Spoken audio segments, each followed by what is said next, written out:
self-discipline is foremost for Swaraj. There cannot be any scope for any violent activity to achieve the political motives. यह coat किसका है? महात्मा गांधी का, 100 साल पहले। चूंकि जब उन्होंने असहयोग आंदोलन प्रारंभ किया और उन्हें लगा कि हिंसा, आगजनी, कुछ घटनाएं हुई, तो उन्होंने कहा कि यद्यपि हमारा इससे कोई भी संबंध नहीं है, तब भी हम इसकी नैतिक जिम्मेदारी लेते हैं और आंदोलन को समाप्त करते हैं। और तत्कालीन कांग्रेस अध्यक्ष लाला लाजपत राय जी ने कहा था कि हमारा आंदोलन विफल हो गया, मगर हमारे नेता की विराटता इससे स्थापित हुई, उसका हमें अधिक संतोष है। आज 100 साल के बाद उसी गांधी के नाम के उत्तराधिकारी, उन्हीं गांधी जी के नाम के स्वघोषित स्वयंभू होल सोल कॉपीराइट होल्डर, और वो आज पहली स्थिति तो ये कि ये एक ऐसा भ्रष्टाचार का मामला है। आपने सुना होगा कि सत्ता में रहते हुए सत्ताधारी पार्टी के ऊपर भ्रष्टाचार के तमाम आरोप आजादी के बाद के दौर में लग चुके हैं, परंतु अपनी पार्टी के अंदर भ्रष्टाचार, पार्टी की संपत्ति और धन का हरण कर लेना, यह एक ऐसा विचित्र उदाहरण था। और उसके बाद यह विषय यूपीए सरकार के शासनकाल में 1 नवंबर 2012 को प्रारंभ हुआ। नंबर 3, इस विषय का किसी भी प्रकार से सरकार की एजेंसीज के द्वारा इनिशिएशन नहीं हुआ। हाई कोर्ट के निर्देश के ऊपर ही कार्रवाई हुई और हाई कोर्ट के निर्देश पर ही उनको बेल लेनी पड़ी। तो एक वो दौर था, तब कांग्रेस अध्यक्ष ने कहा था कि हमारे नेता की विराटता, और आज अगर ये कहा जाए कि जिस प्रकार की हरकतें विगत 3 दिनों से दिखाई पड़ रही हैं और हिंसा की आड़ लेकर भ्रष्टाचार को छुपाने का प्रयास हो रहा है, तो कितनी लघुता, कितना छोटापन नेतृत्व का दिखाई पड़ रहा है। यह साफ दिख जाता है कि गांधी के दौर से सोनिया गांधी जी और राहुल गांधी जी के दौर तक आते आते कांग्रेस कितनी छोटी और कितनी बौनी होती चली जा रही है। दूसरी बात, इस विषय में एक और बिंदु महत्वपूर्ण है। जिस पार्टी के 2 पूर्व प्रधानमंत्रियों ने सरकार में रहते हुए अपने को ही भारत रत्न अर्पित कर लिया था, आत्मार्पित कर लिया था, they have dedicated to themselves, उसी पार्टी के उसी परिवार के लोगों ने अध्यक्ष बनने के बाद स्वतंत्रता संग्राम सेनानियों के सहयोग से बनी हुई संस्था, जो उन्हीं की पार्टी ने बनाई थी, उसकी सारी संपत्ति और धन को अपने को अर्पित कर लिया। यह दर्शाता है कि स्वतंत्रता आंदोलन के स्वघोषित स्वयंभू उत्तराधिकारी वास्तविकता में उसके साथ क्या कर रहे थे। ऑन दी अदर नोट, एक बात कहना चाहूंगा, हम सब ने सुना होगा स्वतंत्रता आंदोलन में कांग्रेस बड़ा दावा करती थी कि आनंद भवन पार्टी को दे दिया था, और यहां एजेएल के रूप में इस हाथ से दिया, उस हाथ से 90 करोड़ का लोन लिया, फिर मैंने ही 90 करोड़ का लोन वापस करके खुद ही अपने को मालिकाना हक दे दिया। यानी कितने ही भवन अपने नाम कर लिए पार्टी के और आनंद की अनुभूति कर ली।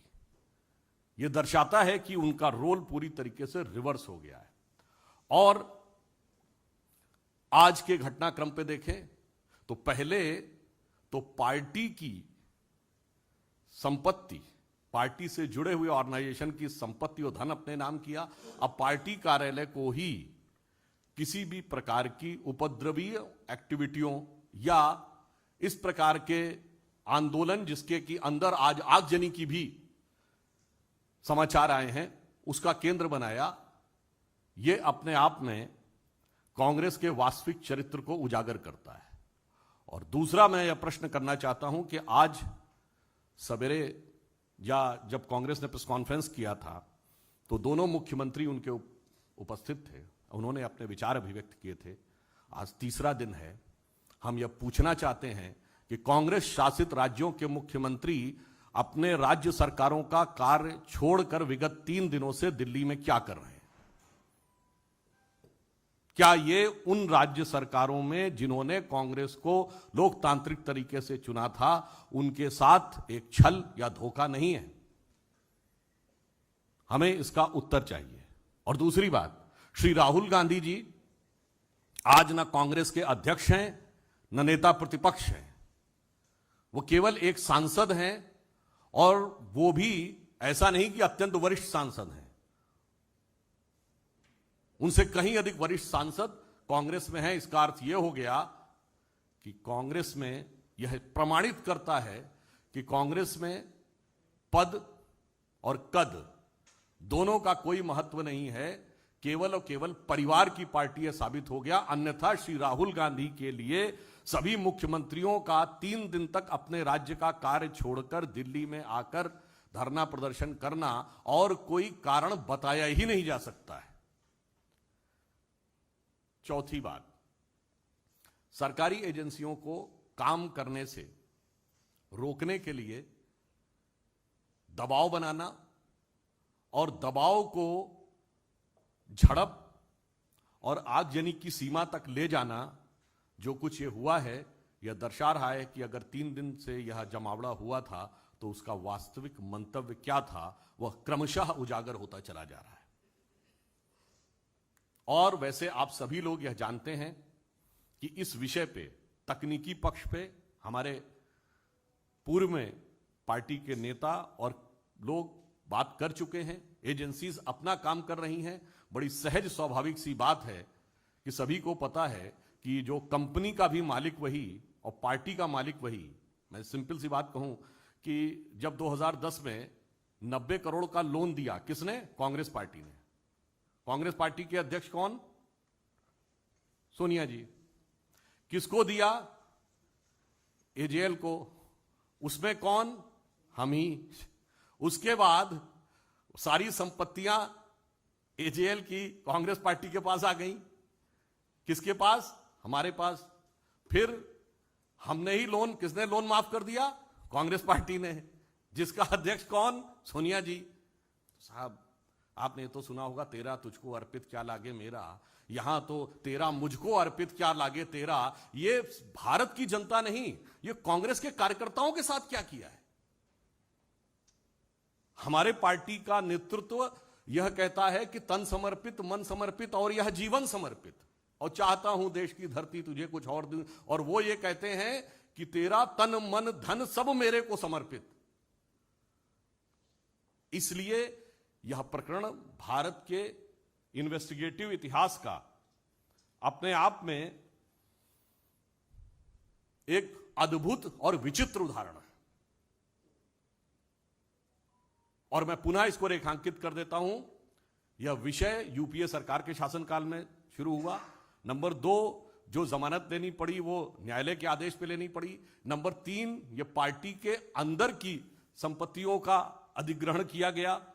और नंबर 4, पहली बार ऐसा हो रहा है कि भ्रष्टाचार को छुपाने के लिए हिंसा का भी सहारा लेने में किसी भी प्रकार की झिझक नहीं हो रही है।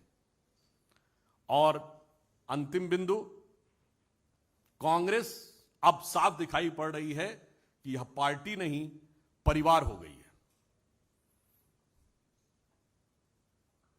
इसलिए यह चिंता का विषय सिर्फ भारत की जनता के लिए नहीं, कांग्रेस कार्यकर्ताओं के लिए भी है। और हम कांग्रेस कार्यकर्ताओं से भी इस विषय का प्रश्न पूछना चाहेंगे कि यदि श्री राहुल गांधी जी न कांग्रेस के अध्यक्ष हैं, न नेता प्रतिपक्ष हैं, और उसके बाद सारे कांग्रेस के सांसद, सारे मुख्यमंत्री आकर उनके लिए यहां के ऊपर धरना दिए हुए हैं, तो यह इस बात का प्रमाण है पार्टी सिद्धांत स्वतंत्रता आंदोलन का स्वघोषित नेतृत्व का दावा उस सबसे ऊपर है परिवार का जलवा। और हमें इस विषय को लेकर बहुत खेद है कि पहली बार न्यायिक एजेंसियों को या जांच एजेंसियों के कार्य को प्रभावित करने के लिए राजनीतिक आंदोलन होते थे, परंतु राजनीतिक आंदोलन में हिंसात्मक स्वरूप और अपने संवैधानिक पदों का उपयोग, या साफ शब्दों में कहा जाए तो दुरुपयोग, जांच एजेंसियों की जांच को प्रभावित करने का यह पहला उदाहरण देश के इतिहास में दिखाई पड़ता है।